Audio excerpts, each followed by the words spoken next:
തിരുവനന്തപുരം ശ്രീ പത്മനാഭസ്വാമി ക്ഷേത്രവുമായി ബന്ധപ്പെട്ട ഐതിഹ്യം. വില്ലുമംഗലം വാകചാർത്തിനൊരുങ്ങി അഞ്ജനകാന്തിയാർന്ന തിരുവുടൽ ശംഖാഭിഷേകം നടത്താൻ നേരം കണ്ണൻ പിന്നിലൂടെ വന്ന് സ്വാമിയുടെ കണ്ണ് രണ്ടും പൊത്തിപ്പിടിച്ചു. ഓർക്കാപ്പുറത്തായതിനാൽ സ്വാമി അല്പം പരിഭ്രമിച്ചു. കയ്യിൽ നിന്ന് ശംഖും വഴുതി വീണു. അരിശത്താൽ ഉണ്ണിയെ പുറം കൈ കൊണ്ട് തട്ടി നീക്കി. അടക്കിയ ശബ്ദത്തിൽ വഴക്കു പറഞ്ഞു. "ഇതെന്താ കണ്ണ, ഇങ്ങനെ വിളയാടാമോ? എന്നെ പുറം കൈ കൊണ്ട് തട്ടിയല്ലേ?" ആ ശബ്ദം പരിഭ്രമിച്ചു.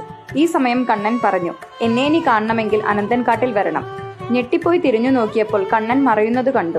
കാൽച്ചിലമ്പിന്റെയും അരഞ്ഞാൻ മണിയുടെയും കിലുക്കം കാതിൽ നിന്നും മറഞ്ഞു. കണ്ണിൽ ഇരുട്ട് കയറി. എല്ലാം ഒരുവിധം ഒതുക്കി ഗൃഹത്തിൽ നിന്നും പുറത്തു വന്നു. ബോധമറ്റതുപോലെ കിടന്നു. എത്ര നേരം കിടന്നുവെന്നറിയില്ല. പിന്നീട് അനന്തൻകാട്ടിൽ എത്തണമെന്ന് തോന്നി. അനന്തൻകാട് എവിടെയാണെന്നറിയില്ല. പലരോടും തിരക്കി അവസാനം ഒരു കാട്ടിൽ എത്തിച്ചേർന്നു. അപ്പോൾ ഒരു കുശവനും ഭാര്യയും വഴക്കിടുന്നത് കേട്ടു. അവർ പറയുകയാണ്, "താങ്കൾ ദിവസവും ഇതാണല്ലോ പതിവ്. കള്ളുമോന്തി മടങ്ങുന്നേരം ഒരു കിഴി നെല്ലും കൊണ്ടുവരും. അത് വറുത്തു കുത്തി കഞ്ഞി വെക്കണം. പറഞ്ഞ സമയത്ത് തന്നെ നെല്ലു കുത്തി കഞ്ഞി വിളമ്പാൻ ഞാൻ പാക്കനാരുടെ പറച്ചിയാണോ?" കുശവന് അരിശം മൂത്ത്, "നിന്നെ കൊണ്ടൊന്നും പറ്റുകയില്ല. എല്ലാം വലിച്ചുവാരി അനന്തൻകാട്ടിലേക്ക് അറിഞ്ഞേക്ക്" എന്ന് പറഞ്ഞു.